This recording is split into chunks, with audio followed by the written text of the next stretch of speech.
When a manipulator suddenly stops arguing, sits back, and offers you a smooth, serene silence, they haven't run out of words.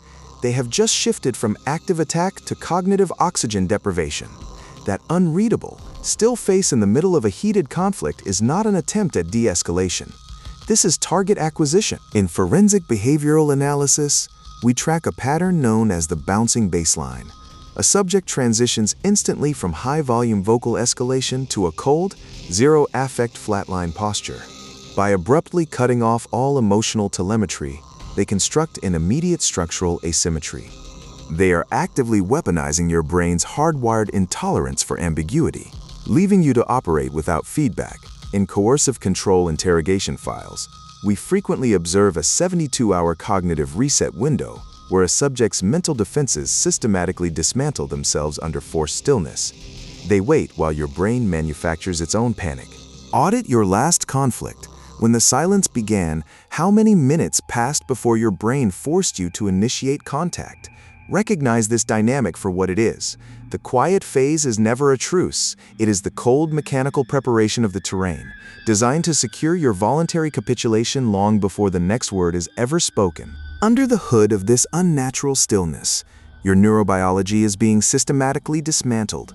Forced social exclusion signals bombard the prefrontal cortex with raw threat data, forcing your brain to process an attack without an active target.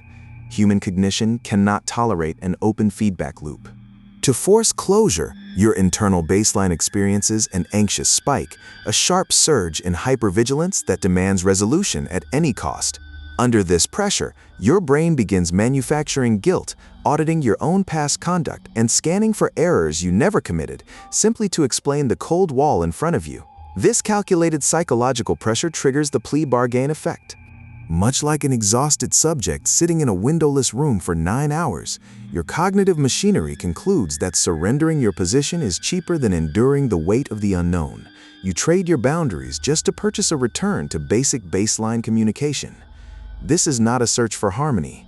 This is compliance extortion. Once your defense collapses, the manipulator often deploys an intermittent reward protocol, granting a sudden, unearned flash of warmth to lock in your behavioral conditioning.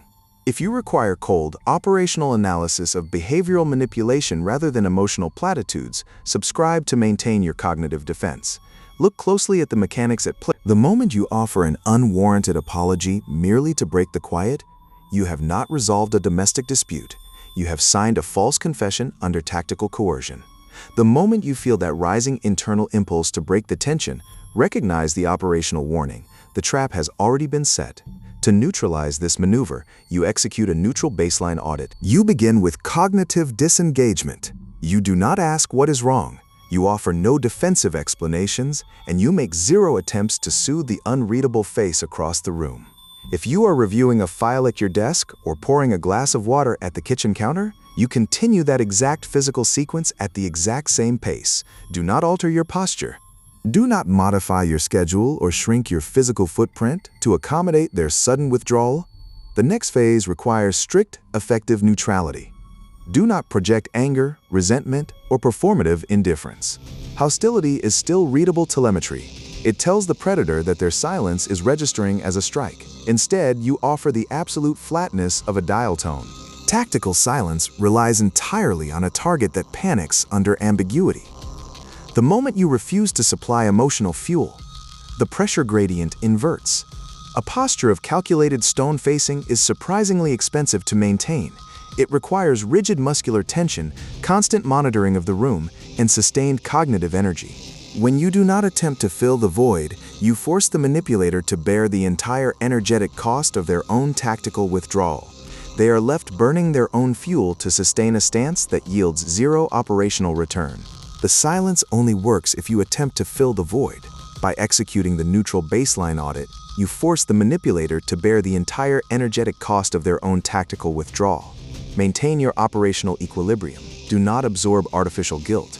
In our next briefing, we will dissect the mechanics of covert intimidation through passive body language. Class dismissed.